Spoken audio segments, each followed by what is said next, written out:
The first sign wasn't a warning. It was a calendar invite I wasn't supposed to see. 30 minutes long. Private. HR and my manager only. The title said, Daniel Price. Transition plan. No agenda. No explanation. Just a meeting I wasn't invited to about my future. That same week, my manager asked me to start documenting my workflows. Said it was for redundancy. HR stopped replying in writing and started insisting on quick calls instead. Then I noticed something else. A new hire shadowing my meetings, my responsibilities quietly reassigned, feedback that sounded supportive but meant nothing. I wasn't under review. I was being managed out. And the moment I realized that, I stopped doing what they expected. I stopped being quiet. I didn't panic when I saw the invite. I stared at it long enough to be sure it was real, then checked the timestamp. Sent 3 minutes earlier, HR, my manager, private. Daniel Price, transition plan. I refreshed my calendar. It disappeared. That told me more than if it had stayed. An hour later, Mark, my manager, called me into his office. Same smile he always used, casual, friendly, like nothing in the world was wrong. We're just doing a little reorganization, he said. You've been doing great. That sentence didn't match the look in his eyes. He slid a notebook across the desk. We want you to start documenting your processes, just in case, for redundancy. Redundancy is a corporate word that only ever means one thing. Replacement. I nodded, took the notebook, didn't argue. That afternoon, HR emailed me. Not about performance, not about goals, about alignment. They wanted to check in, no agenda, no notes, just a call. I asked if they could send questions ahead of time. They didn't respond. The next day, a new hire showed up on my Zoom calls, young, polite, asked a lot of questions about systems I'd built from scratch. Mark introduced him as extra support. Support doesn't need access. By Friday, decisions I'd been making for years were suddenly handled elsewhere. I wasn't removed outright. I was diluted. Meetings shortened. Emails looped around me instead of through me. Every move was small. That's how quiet exits work. They don't fire you. They erase you slowly. I checked my performance reviews. All solid. No warnings, no write-ups, no paper trail that justified what was happening, which meant they were building a new one. I started paying closer attention. Mark stopped using email, preferred quick chats. HR mirrored him. Compliments were verbal. Concerns were vague. Nothing you could quote. That's when I knew this wasn't mismanagement. It was design. They wanted me confused, isolated, doubting myself, and eventually grateful for whatever exit they offered. So I did the last thing they expected. I stopped reacting. I documented exactly what they asked for. Clean, precise, time-stamped. I saved copies of everything I sent. I noted every meeting I was excluded from. Every responsibility reassigned. I didn't confront anyone, because people get careful when you confront them. They get sloppy when they think you're compliant. And the quieter they thought I was becoming, the more they revealed about what they were really doing.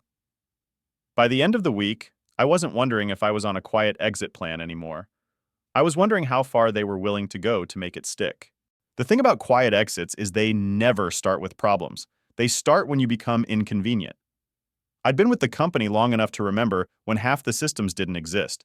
I helped build them, not in a flashy keynote way, just the kind of work that keeps operations from collapsing when something goes wrong at 2 a.m.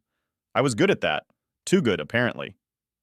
6 months earlier, Mark had started missing deadlines. Not publicly, just enough that projects slipped. I covered for him without thinking. Rerouted workflows. Took calls he didn't want. Fixed things before clients noticed. That was the mistake. Because once you make your boss look competent during their worst stretch, you stop being a team member. You become a liability. I realized that looking back at a quarterly review he'd presented to leadership, my metrics, my fixes, my work, his name, no credit slides, no footnotes, just ownership. Around the same time, the company announced a cost efficiency initiative.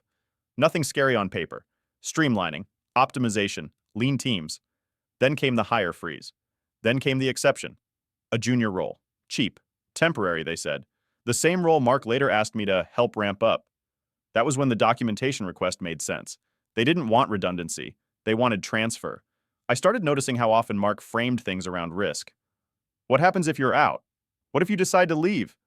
We can't have single points of failure. All said with a smile. All said while quietly building a version of the team that didn't need me. HR followed his lead. Their check-ins weren't about how I was doing. They were about how I was adapting, how I felt about change, whether I was still aligned with the company's direction. I gave neutral answers because alignment questions aren't about truth, they're about leverage. By the time the new hire started asking me questions that only someone replacing me would need answered, I knew this wasn't a performance issue. It was positioning. Mark didn't want to fire me. Firing creates questions.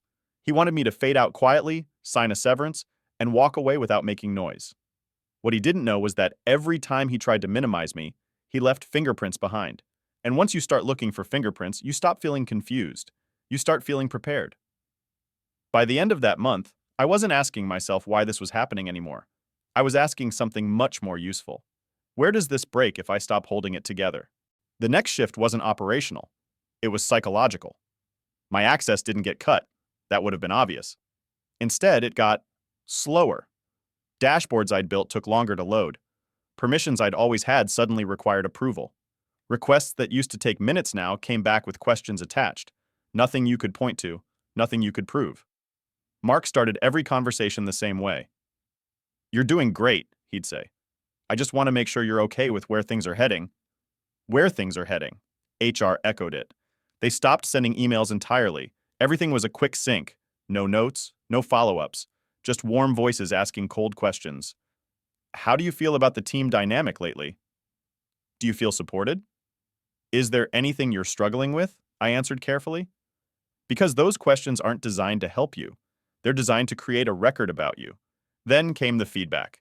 Not bad, not good, vague. Some stakeholders feel you're less collaborative lately. There's a perception you might be disengaged. We just want to make sure you're still motivated. Motivated to do what? Train my replacement? The new hire stopped asking basic questions and started asking structural ones. Why things were done a certain way? What would break if a process changed? Which clients were high maintenance? That's not onboarding, that's extraction. I tested something. I stopped jumping in to fix problems that weren't assigned to me. Nothing dramatic. Just restraint. Within days, things slipped. A report went out late. A client escalated. Mark stepped in and stumbled.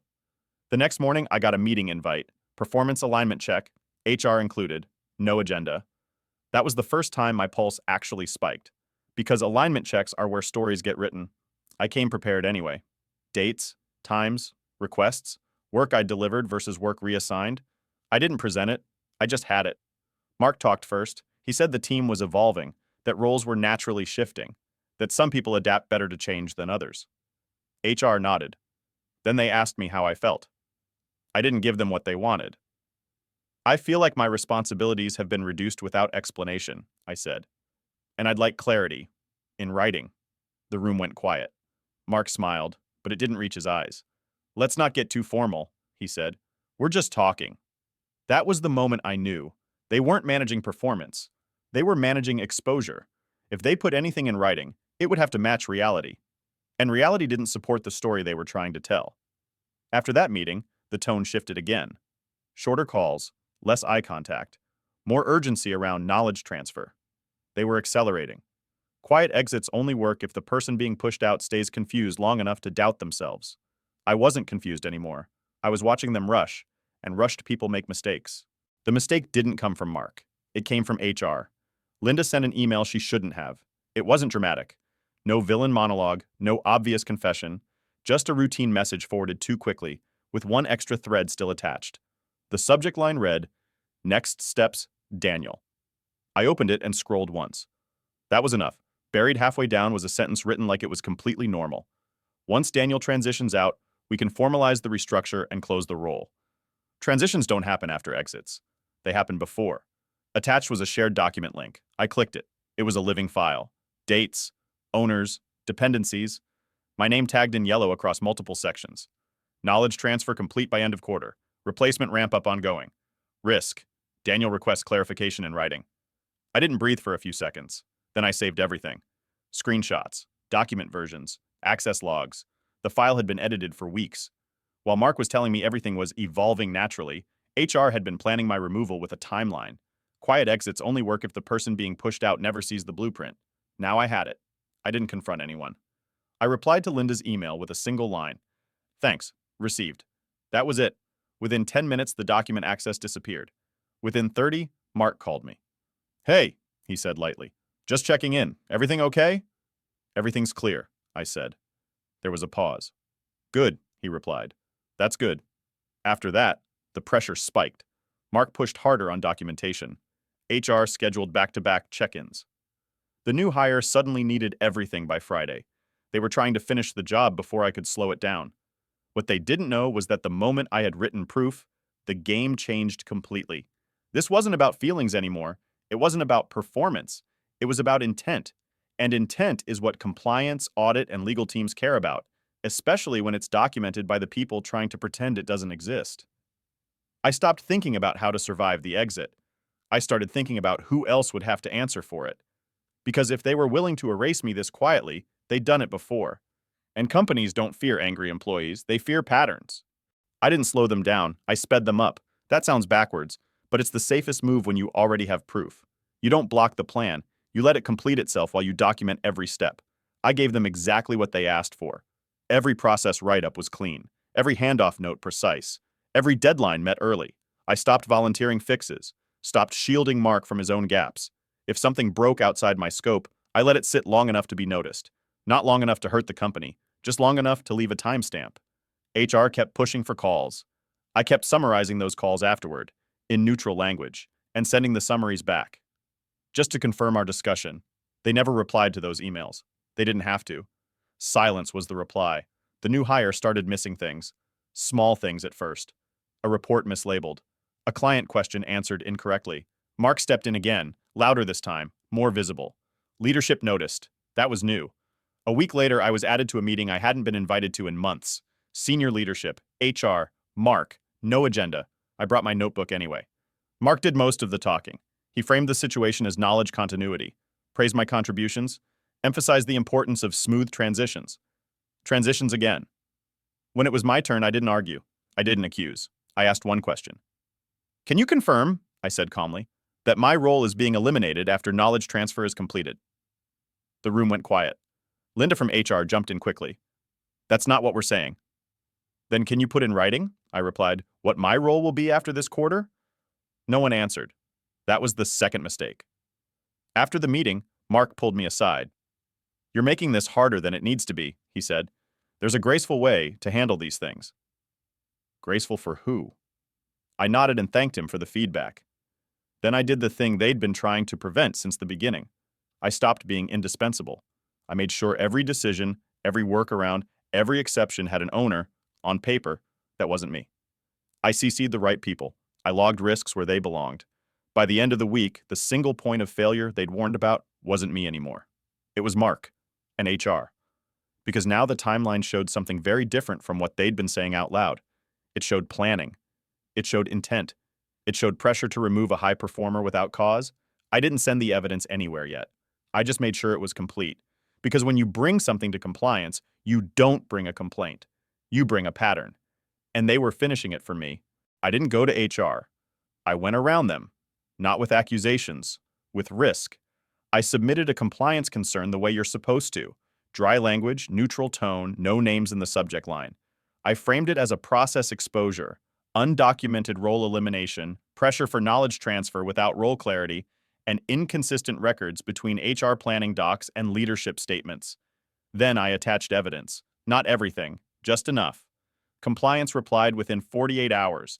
They wanted context. I gave them timelines, access logs, meeting summaries I'd emailed after every quick sync, the planning document HR had tried to erase, screenshots showing edits made before any performance conversation existed. Still no accusations, just facts. 3 days later, Mark canceled my meetings. All of them. Linda from HR sent a short note. Let's pause ongoing discussions until we align internally. That's compliance language for standby. By the end of the week, an audit request went out to multiple teams, not just mine. A broad review of restructuring practices, documentation standards, and role eliminations over the last year. People started asking questions. Not about me, about Mark. Why his projects had so many undocumented workarounds. Why decisions lived in chats instead of systems. Why credit didn't match ownership. The new hire got reassigned temporarily. HR stopped calling me altogether. Then compliance asked for a meeting. This time, they had an agenda. They asked me to walk them through how my role had changed. I did, calmly, chronologically, with receipts. They didn't interrupt. When I finished, one of them asked a single question. Has this happened before? I told them I didn't know. But the documents did. 2 weeks later, Mark was gone. No announcement, no goodbye email. His calendar just emptied. Linda stayed, barely. Her authority didn't. Processes she controlled moved under compliance oversight. Interim changes, they called it. I finally got an email from leadership. Not HR, not Mark. The subject line read, "Next steps." This time, I was invited. They acknowledged process failures, thanked me for professionalism during a difficult transition, asked if I'd be open to a conversation about the future. I read it twice. Then I closed my laptop. Because the leverage wasn't the investigation. It was the fact that they needed me after trying to remove me. And when a company realizes it tried to quietly erase the wrong person, the power doesn't shift loudly. It shifts completely. They didn't rush me. That's how I knew they were scared. A week passed after Mark disappeared from the org chart. Then another. My calendar stayed empty except for one hold from the executive office. No HR, no vague language, just a title and a time. Discussion. When I joined, it wasn't an ambush, it was containment. 3 people, cameras on, notes being taken. They didn't ask me what I wanted first. They told me what they'd found. The audit confirmed inconsistencies, role eliminations without documentation, performance narratives written after decisions had already been made, a pattern of quiet exits routed through the same manager and the same HR partner. They didn't say Mark's name, they didn't have to. Then they asked me a question they couldn't avoid anymore. What would it take to keep you? I didn't answer right away, because this was the moment where people usually talk too much. I asked my own question instead. Are you asking me to stay? I said. Or are you asking me to fix what broke when you tried to remove me? Silence. That told me everything. They weren't offering reconciliation. They were offering terms. I laid mine out cleanly. No emotion, no threats. A revised title with real authority. Full ownership over my domain. Direct access to leadership, no intermediaries. Compensation that reflected the risk they'd created by losing me. They didn't negotiate the numbers. They asked when I could start. HR was noticeably absent from the follow-up. Linda didn't join the calls. Her name didn't appear on the paperwork. The policies I'd flagged were already being rewritten, now routed through compliance instead of her desk. The new hire was reassigned permanently. Not because he was bad, because the role he was hired into shouldn't have existed. When the offer came through, it was precise, careful, signed by people who hadn't known my name until the audit made it unavoidable. I read it once, then again. Everything I asked for was there. I accepted without comment. Not because I felt validated, because leverage only works if you use it while it exists. The announcement went out the following Monday, my return framed as a strategic realignment. My new title emphasized, my scope expanded. No mention of why I'd left, no mention of who didn't, that was fine. The people who mattered understood exactly what had happened. And the people who didn't, they learned quickly. Because when someone tries to erase you quietly and fails, the correction is never loud. It's structural. And by the time the org adjusted, it was clear who had been protected and who had been expendable. It just wasn't me anymore. I didn't walk back in like someone returning home. I walked in like someone taking possession. The title was higher, not decorative, operational. It came with authority that didn't need translating. Decisions didn't bounce anymore. They landed. The salary was double what I'd been making before, not as an apology, as a calculation.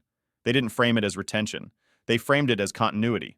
The work I owned had become visible again, and this time it had a price attached. HR stayed out of my way. Not because things were friendly, because boundaries were now written. I hired my own team, defined the scope myself, set rules that didn't rely on personalities or favors. If something mattered, it lived in a system.